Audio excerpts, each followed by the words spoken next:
Hello everyone. हजुरहरू banking सेक्टरको तयारी गर्दै हुनुहुन्छ? चारवटै ब्याङ्कका सिलेबसहरू सेम सेम नै हुन्छ, त्यो कुरा त हजुरहरूलाई थाहा नै छँदैछ। आज आरबिबीमा सोधिएका र सोध्न सक्ने प्रश्नहरूको प्र्याक्टिस गराउने क्रममा डे 3 क्लासमा हजुरहरूलाई स्वागत छ। आजको प्रश्न रहेको छ, तलब भरपाई गर्दा किन एमएस एक्सेलको प्रयोग गरिन्छ, उल्लेख गर। तथ्याङ्क तथा वित्तीय डाटालाई इनपुटको रूपमा प्रयोग गरेर लेखा सम्बन्धी कार्यका लागि रिजल्ट निकाल्न प्रयोग गरिने माइक्रोसफ्ट कम्पनीको स्प्रेडसिट सम्बन्धी सफ्टवेयरलाई माइक्रोसफ्ट एक्सेल भनिन्छ। यसको प्रयोगबाट डाटालाई इनपुट, प्रोसेस, प्रेजेन्ट र एनालाइज गरी निकालिन्छ।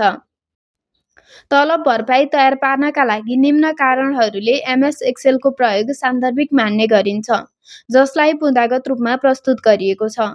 यसको प्रयोग गर्न सरल र सहज हुने भएकाले, यसबाट गरिएका कार्यहरू प्रभावकारी हुने भएकाले, आधुनिक रूपमा सफ्टवेयर मार्फत तलब भरपाई बनाउँदा छिटो छरितो समयको बचत हुने भएकाले, हिसाब किताब वैज्ञानिक ढङ्गबाट गर्न सकिने, विभिन्न तथ्याङ्कगत गल्ती र कमी कमजोरीहरूलाई समयमै सुधार गर्न सकिने, कार्य प्रभावकारिता र कार्यक्षमता अभिवृद्धि गर्न सकिने, आन्तरिक नियन्त्रण प्रणालीलाई प्रभावकारी बनाउन सकिने।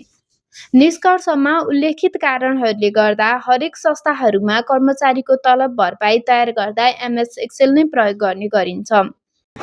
डे 1 र डे 2 क्लास छुटाउनु भएको छ भने प्लेलिस्टमा गएर हेर्न सक्नुहुनेछ। धन्यवाद।